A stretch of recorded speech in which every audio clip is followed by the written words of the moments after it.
Hi hello നമസ്കാരം, welcome back to the channel. പുതിയ ഒരു വീഡിയോയിലേക്ക് എല്ലാവർക്കും സ്വാഗതം. അപ്പോൾ ഞാൻ എൻ്റെ ലേറ്റസ്റ്റ് കുറച്ച് വീഡിയോസ് എന്ന് പറയുന്നത് എൻ്റെ വണ്ടിയുടെ കുറച്ച് വീഡിയോസൊക്കെയാണ് ഇട്ടുകൊണ്ടിരുന്നത്. ഞാൻ പറഞ്ഞിരുന്നു 10 വർഷമായിട്ട് ഞാൻ യൂസ് ചെയ്തിരുന്ന എൻ്റെ വണ്ടി ഞാൻ മാറ്റി പുതിയൊരു വണ്ടി എടുക്കുക എന്ന് പറഞ്ഞിട്ടുണ്ടായിരുന്നു. അപ്പം ഇന്ന് 6-ാം തീയതിയാണ്, ഏപ്രിൽ 6-ാം തീയതിയാണ്. കഴിഞ്ഞ 27-ാം തീയതി ഞാൻ എൻ്റെ വണ്ടി കൊടുത്തു. ഷോറൂമിൽ തന്നെയാണ് കേട്ടോ, യമഹയുടെ റേസഡാണ് എൻ്റെ വണ്ടി. അപ്പം അത് ഞാൻ ഷോറൂമിൽ തന്നെ പോയി കൊടുത്തിട്ട് പുതിയൊരു വണ്ടി ഞാൻ എടുത്തു. പക്ഷേ ഇതുവരെ എൻ്റെ കയ്യിലേക്ക് പുതിയ വണ്ടി എത്തിയിട്ടില്ല കേട്ടോ. നമുക്ക് പുതിയ RC ബുക്ക്, അതുപോലെ നമ്പർ പ്ലേറ്റ്, അങ്ങനത്തെ കുറച്ച് കാര്യങ്ങളൊക്കെ ഉള്ളതുകൊണ്ട് വണ്ടി കിട്ടാൻ കുറച്ച് ദിവസം പിടിക്കുമായിരുന്നു. അപ്പോൾ ഇന്ന് ഏപ്രിൽ 6-ാം തീയതിയാണ്. ഇപ്പം നാളെ ഇനി ഏപ്രിൽ 7-ാം തീയതിയാണ് എനിക്ക് വണ്ടി കിട്ടുന്നത്. അപ്പോൾ നാളെ രാവിലെ പോയിട്ട് വണ്ടി കൊണ്ടുവരും. തൃശ്ശൂർ കുന്നംകുളത്തുള്ള യമഹയുടെ ഷോറൂമിലേക്കാണ് അവിടെ ഞാൻ പോയത്. ഇപ്പോൾ ഗുരുവായൂർ പിന്നെ ഇപ്പോൾ അതിൽ വണ്ടിയുടെ ഷോറൂമൊന്നുമില്ല. പിന്നെ ഉള്ളത് ചാവക്കാടാണ്. പിന്നെ ചാവക്കാട് യമഹയുടെ ഷോറൂമിൻ്റെ റിവ്യൂസ്, ഗൂഗിൾ റിവ്യൂസ് ഞാൻ നോക്കിയപ്പം അത്ര കുറേ ബാഡ് കമൻസൊക്കെ, നെഗറ്റീവ് കമൻസൊക്കെ ഉണ്ടായിരുന്നു. സർവീസിന് ശരിയല്ല എന്നൊക്കെ പറഞ്ഞിട്ട്. അപ്പോൾ അതുകൊണ്ട് ഞാൻ കുന്നംകുളത്തെ ഷോറൂമിൽ പോയിട്ട് ചെയ്യാമെന്ന് വിചാരിച്ചത്. അവിടെ ചെന്നപ്പം അവർ പുതിയ വണ്ടിയുടെ എന്തൊക്കെയാണ് പുതിയ വണ്ടിയുടെ ഡീറ്റെയിൽസും കാര്യങ്ങളൊക്കെ പറഞ്ഞു തന്നു. വണ്ടി എന്ന് പറയുന്നത് യമഹ റേസഡ് 10 വർഷമായിട്ട് ഞാൻ ഓടിച്ചിരുന്നൊരു വണ്ടിയാണ്. അപ്പം ഇത്രയും വർഷത്തിനിടയ്ക്ക് ഈ വണ്ടിക്ക് വലിയ ആക്സിഡൻ്റൊക്കെ വരിക അങ്ങനെയൊന്നും ഉണ്ടായിട്ടില്ല. ജസ്റ്റ് തട്ടി വീണ് മറിയാന്നല്ലാണ്ട്, ജസ്റ്റ് മറിയാന്നല്ലാതെ വലിയ ആക്സിഡൻ്റ് ഒന്നും ഉണ്ടാവാത്തൊരു വണ്ടിയാണ്. പിന്നെ അവരെന്നെ വണ്ടി ഫുള്ള് ചെക്ക് ചെയ്തിട്ട്, ഓൾറെഡി ഞാൻ പറഞ്ഞു എൻ്റെ വണ്ടി അതിൻ്റെ ഉള്ളിൽ പഞ്ചറായിട്ടുണ്ടായിരുന്നു. അതിലെ ബാക്കിലെ ടയർ നന്നായി തേഞ്ഞിട്ടുണ്ടായിരുന്നു. ടയർ നല്ല ടയറല്ല ബാക്കിൽ. പിന്നെ അതുപോലെ മഡ് ഗാർഡ് ഫ്രണ്ടിൽ അത് പൊട്ടിയിട്ടുണ്ടായിരുന്നു. പിന്നെ ഹെഡ്ലൈറ്റ് പൊട്ടിയിട്ടുണ്ടായിരുന്നു. അങ്ങനെ ചെറിയ ചെറിയ പൊട്ടൽ മാത്രമേ ഉണ്ടായുള്ളൂ. അപ്പോൾ മൊത്തത്തിലൊക്കെ അവർ നോക്കി, വണ്ടി ഓടിച്ചൊക്കെ നോക്കി കഴിഞ്ഞിട്ട് പിന്നെ 15,000 ആട്ടോ എൻ്റെ അടുത്തൊരു എമൗണ്ട് പറഞ്ഞത്. പിന്നെ അത് വളരെ കുറവായിട്ട് തോന്നി. പിന്നെ ഞാനൊരു 18 എന്നൊക്കെ പറഞ്ഞു നോക്കിയപ്പോൾ പിന്നെ 17,500-നാണ് ആ ഒരു വണ്ടി ഞാൻ കൊടുത്തത്. പിന്നെ നമുക്ക് അതിൻ്റെ ഒപ്പം തന്നെ നമ്മളെ വണ്ടി, പഴയ വണ്ടി കൊടുത്തു കഴിഞ്ഞാൽ നമുക്ക് NOC എന്ന് പറഞ്ഞൊരു പേപ്പർ തരും. നമ്മുടെ പേരും ആ വണ്ടിയുടെ ഫുൾ ഉത്തരവാദിത്തം അവർ ഏറ്റെടുത്തു എന്നൊക്കെ പറഞ്ഞിട്ടുള്ളൊരു NOC ആണ് കേട്ടോ.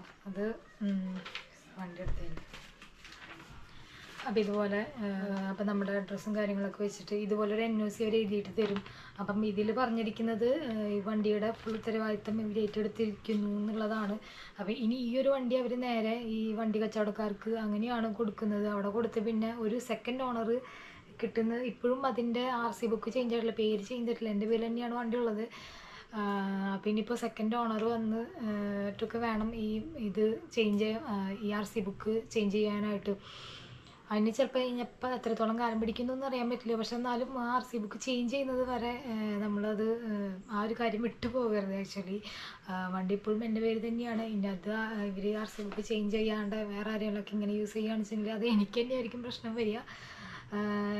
പക്ഷേ ഷോറൂമുകാർ പറഞ്ഞത് അതിനെക്കുറിച്ചൊന്നും പേടിക്കേണ്ട കാര്യമല്ല, അതൊക്കെ അവർ കറക്റ്റായിട്ടാണ് ചെയ്യുന്നതാണ്. പക്ഷെ എന്നാൽ പോലും നമ്മളെപ്പോഴും ചെക്ക് ചെയ്യണം നമ്മുടെ ആ ഒരു വണ്ടി നമ്പറിൽ എൻ്റെ അഡ്രസ്സ് തന്നെയാണോ, അവർ ചേഞ്ച് ചെയ്തിട്ടുണ്ടോ നമുക്ക് ചെക്ക് ചെയ്യണം. ഇത് നമ്മൾ തന്നെ മുൻകൈ എടുത്തിട്ട് RC ചേഞ്ച് ചെയ്യേണ്ടതായിട്ടുള്ളൊരു കാര്യമാണ്. പക്ഷേ ഷോറൂമിലാണ് കൊടുത്തത്. നമ്മൾ നേരിട്ടിട്ട് വേറെ ഒരാൾക്ക് കൊടുക്കുക വെച്ചാൽ നമ്മൾ തന്നെ മുൻകൈ എടുത്തിട്ട് RC ബുക്ക് ചേഞ്ച് ചെയ്ത് കഴിഞ്ഞാൽ പിന്നെ പ്രശ്നം വരുന്നില്ല. പക്ഷേ ഇത് നമ്മൾ ഷോറൂമിലേക്ക് കൊടുത്ത് അവർ ഇതുപോലെ വണ്ടി കച്ചവടക്കാർക്ക് കൊടുത്തിട്ട് അവിടെ നിന്ന് വേണം വേറൊരാൾ വണ്ടി വാങ്ങാനായിട്ട്. അപ്പോൾ അങ്ങനെ വാങ്ങിച്ചു കഴിഞ്ഞാൽ പിന്നെ RC ബുക്കിൻ്റെ ചേഞ്ച് കാര്യങ്ങളൊക്കെ ഇനി എപ്പോൾ നടക്കുമെന്നൊന്നും പറയാൻ പറ്റില്ല. പക്ഷെ ഞാൻ ഇടയ്ക്കിടയ്ക്ക് ചെക്ക് ചെയ്യുന്നുണ്ട്. സെക്കൻഡ് ഓണർ വന്നു കഴിഞ്ഞിട്ട് അവർ ചേഞ്ച് ചെയ്യുന്ന സമയത്ത് OTP കാര്യങ്ങളൊക്കെ വരുന്നതാണ് പറഞ്ഞത്. എന്തായാലും നോക്കാം. ഇങ്ങനെ ഞാൻ അവിടെ എനിക്ക് അത്ര സന്തോഷമൊന്നുമില്ല. സാധാരണ ഒരു പുതിയൊരു വണ്ടി എടുക്കാൻ പോകുമ്പോൾ എല്ലാവർക്കും സന്തോഷമല്ല ഉണ്ടാവുന്നത്. എനിക്ക് സന്തോഷമുണ്ടോ എന്ന് ചോദിച്ചാൽ സന്തോഷമുണ്ടെന്ന് സങ്കടമുണ്ട്. കാരണം വെച്ചാൽ ആ ഒരു വണ്ടി കൊടുത്ത് 10 വർഷമായിട്ട് എനിക്ക് ഒപ്പം ഉണ്ടായിരുന്ന ആ ഒരു വണ്ടി കൊടുത്ത് പിന്നെ കക്ഷത്തുള്ളത് പോവുകയും ചെയ്തു, ഉത്തരത്തിലുള്ളത് കിട്ടുക എന്ന് പറഞ്ഞ പോലെ ഇത്രയും ദിവസമായിട്ട് പുതിയ വണ്ടിക്ക് ഇത്രയും ടൈം എടുക്കുന്നുണ്ടല്ലോ. അപ്പം ആ ഒരു വല്ലാത്തൊരവസ്ഥയാണ്. ആ പഴയ വണ്ടി കൈവിട്ട് പോയി. ഇത്രയും വർഷം നമ്മൾ യൂസ് ചെയ്തു, അതിൻ്റേതായിട്ടുള്ള ഇഷ്യൂസ് ഉണ്ട്, ബുദ്ധിമുട്ടുകളുണ്ട്. 10 വർഷമൊക്കെ ഉപയോഗിച്ചു, എന്നാലും പുതിയൊരു വണ്ടി വാങ്ങാൻ സമയമായിട്ടുണ്ട്. അപ്പം ആ ഒരു വണ്ടി കൊടുത്ത് പിന്നെ പുതിയൊരു വണ്ടി പെട്ടെന്ന് കിട്ടുകയാണെന്ന് വെച്ചാൽ കുഴപ്പമില്ല. നമുക്കപ്പോൾ അതൊരു എന്താ പറയുക, ആ ഒരു ബുദ്ധിമുട്ട് നമുക്ക് പെട്ടെന്ന് അറിയില്ല. പക്ഷേ ഇത്രയും ദിവസം പിടിച്ചു. പുതിയ വണ്ടി കയ്യിൽ കിട്ടാനായിട്ട് കുറച്ച് ദിവസം പിടിക്കുന്നു. അതിൻ്റെ ഇടയിലുള്ളൊരവസ്ഥ എന്ന് പറയുന്നത് ഭയങ്കര സങ്കടമുള്ള ഒരു കാര്യമായിരുന്നു. എന്നെ സംബന്ധിച്ച് എനിക്ക് വണ്ടിയാണ് എനിക്ക് ഏറ്റവും, എനിക്കൊരു മനുഷ്യനേക്കാൾ ഏറ്റവും കമ്മിറ്റ്മെൻറ്റ് എനിക്കൊരു വണ്ടിയോടാണ്. വെച്ചാൽ മനുഷ്യന്മാരെപ്പം മാറും എന്നൊന്നും നമുക്ക് പറയാൻ പറ്റില്ല. പക്ഷേ വണ്ടി എന്ന് പറഞ്ഞു കഴിഞ്ഞാൽ അതെപ്പോഴും കൂടെ തന്നെ ഉണ്ടാവും. ആ ഒരു വണ്ടി എനിക്ക് അതിൽ ഒരുപാട് യാത്രകൾ ചെയ്യാനും ഡ്രൈവ് ചെയ്യുക, ഒരുപാട് യാത്രകൾ ചെയ്യുക, എൻ്റെ മനസ്സിനും എൻ്റെ ആത്മാവിനും എൻ്റെ ശരീരത്തിനും എല്ലാം ഒരുപോലെ സന്തോഷം തരുന്ന ഒരു കാര്യം എന്ന് പറഞ്ഞാൽ ഡ്രൈവ് ചെയ്യുക, യാത്ര, ആ വണ്ടിയിൽ യാത്രകൾ ചെയ്യുക എന്നുള്ളതാണ്. അപ്പോൾ എനിക്ക് നല്ല വിഷമമുണ്ടായിരുന്നു. വല്ലാത്തൊരു അവസ്ഥയായിരുന്നു അത്. എന്നാൽ പോലും പുതിയ വണ്ടി കിട്ടുമല്ലോ എന്ന് ഞങ്ങൾ ശ്രമിച്ചിരിക്കുകയാണ്. പിന്നെ കുറേ കാര്യങ്ങളൊക്കെ നമ്മൾക്കിങ്ങനെ സഹിച്ച് എക്സ്പീരിയൻസ് ഉള്ളത് കൊണ്ട് ഇത്തരം കാര്യങ്ങളൊക്കെ ഇങ്ങനെ അങ്ങനെ അങ്ങോട്ട് പോയി എന്ന് മാത്രം. അപ്പം നാളെ എൻ്റെ പുതിയ വണ്ടി എടുക്കാനായിട്ട് പോവുകയാണ്. അപ്പം നാളെ രാവിലെ പോയിട്ട് ആ ഒരു പുതിയ വണ്ടി എടുക്കുന്നു. പിന്നെ എല്ലാ പ്രാവശ്യം പോലെ തന്നെ ഗുരുവായൂർ അമ്പലത്തിൽ പോയിട്ടാണ് ഈ ഒരു വണ്ടി ഞാൻ പൂജിച്ചിട്ടുള്ളത്. ഫസ്റ്റ് ടൈം ഈ വണ്ടി എടുക്കുന്നത് എൻ്റെ അച്ഛൻ പോയിട്ടുണ്ട്. അന്ന് എനിക്ക് ഡ്രൈവിംഗ് അറിയില്ല. അപ്പോൾ അച്ഛൻ തന്നെയാണ് പോയി എടുക്കുന്നതും അച്ഛനായിട്ട് തന്നെയാണ് ആ വണ്ടി കൊടുക്കാനായിട്ട് പോകുന്നതും.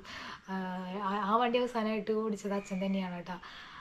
അപ്പം ഇനി നാളെ പോയിട്ട് എന്തായാലും ഗുരുവായൂർ അമ്പലത്തിൽ പോയിട്ടും അവിടെ പോയി ചെന്ന് പൂജിക്കണം. അത് മസ്റ്റായിട്ടും ചെയ്യണം. ഞങ്ങളെല്ലാവരും വണ്ടി എടുക്കുമ്പോൾ അവിടെ തന്നെ പോയിട്ടാണ് പൂജിക്കാറുള്ളത്. പിന്നെ ഈ വണ്ടിയായിട്ടായിരിക്കും ഇനി എറണാകുളത്തേക്ക് പോകുന്നത്. അപ്പം അവിടെ ഇനി ഈ വണ്ടിയായിട്ടായിരിക്കും അവിടെ എറണാകുളത്ത് കുറേ കാര്യങ്ങളൊക്കെ എക്സ്പ്ലോർ ചെയ്യാനുണ്ട്, കുറേ സ്ഥലങ്ങൾ പോകാനുണ്ട്.